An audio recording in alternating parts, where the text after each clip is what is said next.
अलवर जिले के उद्योग नगर थाना पुलिस ने करीब 3 महीने पहले बैटरी फैक्ट्री में हुई चोरी के आरोप में एक आरोपी को गिरफ्तार किया है। पुलिस का कहना है कि इसके 4 साथी पहले गिरफ्तार किए जा चुके हैं। ये 5वां आरोपी फरार चल रहा था। उद्योग नगर थाने के सहायक उप निरीक्षक जगदीश प्रसाद ने बताया कि यदुनाथ, जो कि बैटरी कंपनी का मालिक है, उसने 9 फरवरी 2021 को मामला दर्ज कराया कि उसकी फैक्ट्री में अज्ञात चोरों द्वारा चोरी कर ली गई है। उसके बाद पुलिस द्वारा अनुसंधान किया गया, जिसमें 4 आरोपियों को पूर्व में गिरफ्तार कर लिया गया और आजम उर्फ गब्बा, जो शातिर चोर था, वो गायब चल रहा था, जिसे पुलिस द्वारा गिरफ्तार कर लिया गया, जिसका मेडिकल कराने के बाद न्यायालय में पेश करवाया गया है, जहां से उसे न्यायालय द्वारा जेसी कर दिया जाएगा। चोरी का मामला को कंपनी में चोरी हुई थी, बैटरी बनाने की इंगट बनती हैं और चोरियाँ हुई थी। अच्छा, कहाँ पे है कंपनी? MI एरिया में। अच्छा, क्या नाम है आरोपी, कहाँ से पकड़ा है? आरोपी का नाम है गब्बा उर्फ आजम, सनम साहब खां, ये साड़ोली का है। अच्छा, इसको मेडिकल कराने के लिए? हाँ, स्वास्थ्य परीक्षण कराने के लिए, मेडिकल कराने के लिए आया, अनुसंधान जारी है कंपनी में। ठीक है। क्या नाम सर आपका? मेरा नाम जगदीश प्रसाद है। यह मतलब हत्या मत ले लेना। गोविंदगढ़ कस्बे के पास ग्राम पंचायत रामबास के वार्ड नंबर 5 में आंगनवाड़ी सेंटर की ओर से सर्वे नहीं करने से वार्ड 5 की महिलाओं ने ग्राम पंचायत रामबास का घेराव किया और प्रशासन के खिलाफ नारेबाजी की। घेराव कर रही महिलाओं ने बताया कि हमारे इस वार्ड में विगत काफी समय से आंगनबाड़ी सेंटर्स की ओर से सर्वे नहीं किया जा रहा है, जिसमें गर्भवती, धात्री तथा छोटे बच्चों को सरकार की ओर से मिलने वाली सामग्री नहीं मिल पा रही। कोरोना काल में पिछले वर्ष वार्ड के किसी भी बच्चों को चने की दाल, चावल, गेहूं से वंचित रहना पड़ा और कोई सरकारी सहायता नहीं मिली और ना ही गर्भवती महिलाओं के टीकाकरण हुआ। आंगनवाड़ी में नाम दर्ज न होने के कारण उन महिलाओं को गर्भ के दौरान सरकार की ओर से मिलने वाली सहायता भी नहीं मिल पाई। मेरा नाम मीना है, मैं रामबास से बोल रही हूँ, वार्ड नंबर 5 से। हमारी सर्वे करने कोई नहीं आता है और ना ही हमें कुछ मिलता है और आंगनवाड़ी से कुछ नहीं मिलता है, ना कोई टीकाकरण करता है। गर्भवती, धात्री सब परेशान हैं। कितने समय से नहीं आ रहा कोई? 1.5-2 साल होगी, ना कोई दवाई पिलाने जाता है, कुछ कोई साठ समाज नहीं करता है। भरतपुर जिले के गोपालगढ़ थाना क्षेत्र अंतर्गत पीपलखेड़ा गांव में PWD की सरकारी जमीन को कब्जाने की नियत से गांव के कुछ लोगों में विवाद हो गया। विवाद इतना बढ़ गया कि अंजाम खूनी संघर्ष तक पहुंच गया और झगड़े में करीब 21 से 22 लोग घायल हो गए, जिनमें से 8 गंभीर घायलों को गोपालगढ़ भरतपुर के सरकारी अस्पताल से अलवर के राजीव गांधी सामान्य चिकित्सालय के लिए रेफर कर दिया गया, जहां घायलों का इलाज चल रहा है। पीड़ित पक्ष के द्वारा इस घटना की सूचना पुलिस को दी गई है। पुलिस द्वारा मामले की जाँच की जा रही है। हमारे वहाँ गाँव पीपलखेड़ा है, तहसील पहाड़ी है, जिला भरतपुर है जी। हमारी ज़मीन पर हम वो बनवा रहे थे, कुछ गेट वेट लगा हुआ था उसमें और कुछ भरत हो रहा है। उसमें गांव के आए लोग इधर उधर से सारा गेट तोड़ दिया और भूतपूर्व सरपंच राजेंद्र पहले से ही उस ज़मीन पर, अपनी सरकारी ज़मीन पर कब्जा करके धर्मशाला बना रखी है गैर मुमकिन सड़क पर, PWD पे। उसके बावजूद भी मेरे खेत का रास्ता रोक रहा है, उस पर ज़बरदस्ती डंडा करवाना चाह रहा है। आप लोगों ने विरोध किया? हमने सर जी वो भीतर घुस गए थे, पत्थर फेंके, सारे कुछ डंडा तोड़ दिया, सारा कुछ कर दिया उन्होंने। जयपुर डिस्कॉम के बिजली के बिल ऑनलाइन भेजने में एक बड़ी लापरवाही सामने आई। अलवर शहर के शिवाजी पार्क निवासी उपभोक्ता महावीर प्रसाद शर्मा के मोबाइल पर अन्य किसी नाम से बिजली का बिल आया। पीड़ित उपभोक्ता महावीर शर्मा ने मीडिया को बताया कि उनके मोबाइल पर ऑनलाइन बिजली का बिल आया और वो ऑनलाइन ट्रांजैक्शन के बारे में ज़्यादा जानकारी नहीं रखते। उनके बेटे ने उस बिल को ऑनलाइन भुगतान भी कर दिया, लेकिन बाद में मैसेज के माध्यम से पता चला कि उनका बिल जमा ही नहीं हुआ है, क्योंकि ऑनलाइन जो बिल आया था वो किसी मनोहरपुरा भैरू सहाय के नाम से आया था। इसकी शिकायत उन्होंने विभाग में की, लेकिन विभाग वाले उन्हें कोई संतुष्ट जवाब नहीं दे रहे और उन्हें मनोहरपुरा जाकर बिल ठीक कराने की बात कह रहे हैं। पीड़ित ने जयपुर डिस्कॉम में बिल जमा करने वाली शाखा में भी कर्मचारियों से बात की, लेकिन कर्मचारी भी उन्हें चक्कर कटवा रहे हैं। क्या मामला है? मेरा मामला ये है सर, मेरे पास ऑनलाइन बिजली का बिल आया था 1503 रुपये का, और मैंने पड़ोसी से पूछा कि बिजली का बिल नहीं आया, क्योंकि यार सबका आगे हमने जमा करा दिए। अच्छा, तो मैंने भी मेरे बच्ची से कह के वो बिल दिखवाया नंबर मोबाइल में, तो 1500 रुपये का बिल मेरा आया था और मैं जानता नहीं हूँ बिल जमा कराना ऑनलाइन। मैंने बच्चे को वो मैसेज आया था वो ट्रांसफ़र कर दिया। बच्चे ने वो बिल सबमिट कर दिया, पेमेंट ऑनलाइन पेमेंट भी कर दिया। लेकिन उसमें जो रिसिप्ट आई थी, जो श्री क्या नाम से भैरूलाल के नाम से आई थी, तो वो बिल मतलब गलत जमा हो गया। मैं शिकायत लेकर आरएससीबी के पास में, आरएससीबी ऑफिस में गया, तो वहाँ के अकाउंटेंट वगैरह और बाबू लोगों ने यह किया कि आप मनोरपुर जाइए, ये के नंबर हमारा नहीं है और मनोरपुर में ही आपका ये बिल ठीक हो सकता है। क्यों? क्योंकि मनोरपुर में आपका जो मोबाइल नंबर है वो गलत भैरूलाल के नाम से है, इसलिए आपका ये बिल आया है। हम इसमें कोई आपकी मदद नहीं कर सकते, आप मनोरपुर जाइए।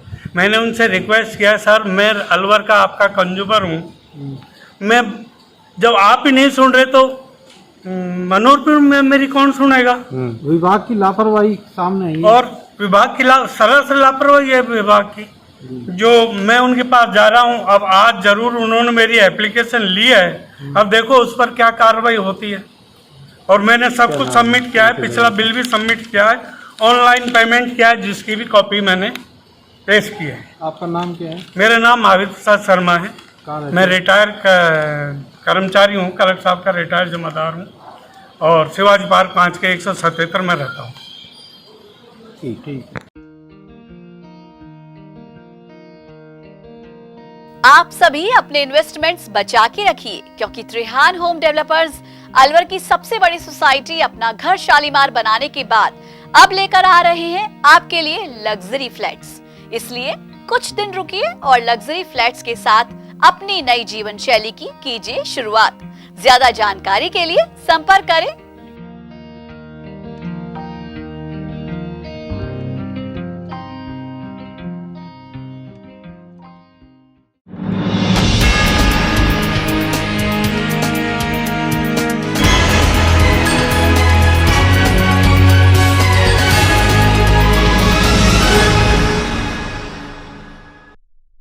वहीं मंगलवार को एलोपैथी बनाम बाबा रामदेव मामले में अलवर के डॉक्टरों ने काली पट्टी बांधकर विरोध जताया। जिला अस्पताल में डॉक्टर यूनियन के जिला अध्यक्ष विजयपाल चौधरी सहित अन्य डॉक्टरों ने महामारी एक्ट में बाबा रामदेव के खिलाफ मुकदमा दर्ज कर केंद्र सरकार से उनकी गिरफ्तारी की मांग की। विजयपाल चौधरी ने मीडिया को बताया कि रामकृष्ण यादव उर्फ बाबा रामदेव ने एलोपैथी को बदनाम किया है, डॉक्टरों का मखौल उड़ाया है, जबकि डॉक्टर दिन रात जनता की सेवा में लग रहे हैं और उन्होंने डॉक्टर के बारे में हल्की भाषा का इस्तेमाल किया। उन्होंने कहा कि इसलिए आज हमने काली पट्टी बांधकर विरोध जताया और बाबा रामदेव की गिरफ्तारी की मांग की। अगर सरकार ने इस ओर कदम नहीं उठाया तो आगे आंदोलन और तेज किया जा सकता है।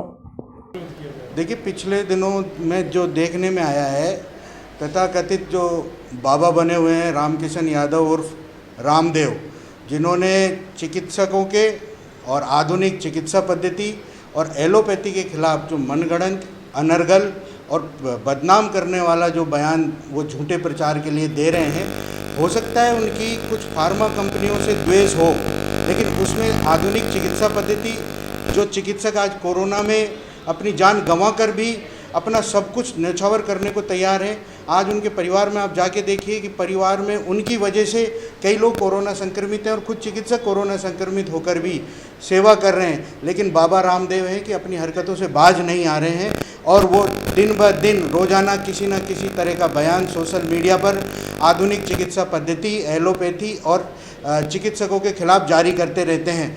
और पिछले दिनों तो एक हद ही कर दी, आप अपने फॉलोअर्स के सामने योग कर रहे हैं और एक मेंढक की आवाज़ निकाल के टर टर करके आप चिकित्सकों का मखौल उड़ा रहे हैं। तो इन सब के विरोध स्वरूप आज अखंड भारत में समस्त चिकित्सक काला दिवस मना रहे हैं। उसी की तरह आज अखिल राजस्थान सेवारत चिकित्सक अलवर, जिला चिकित्सालय अलवर, सामुदायिक स्वास्थ्य केंद्र पूरे अलवर जिले के, प्राथमिक स्वास्थ्य केंद्र, सैटेलाइट अस्पताल, इन सभी में कार्यरत समस्त 600-700 चिकित्सक के आसपास सभी काली पट्टी बांधकर विरोध स्वरूप बाबा रामदेव के खिलाफ हम कार्य कर रहे हैं। और हम आदरणीय प्रधानमंत्री जी से मांग करते हैं कि ऐसे व्यक्ति को तुरंत महामारी एक्ट में और जनता में भ्रम फैलाने के आरोप में गिरफ्तार किया जाए। क्या नाम है सर? मेरा नाम डॉक्टर विजय सिंह चौधरी, अध्यक्ष अखिल राजस्थान सेवारत चिकित्सक संघ अलवर।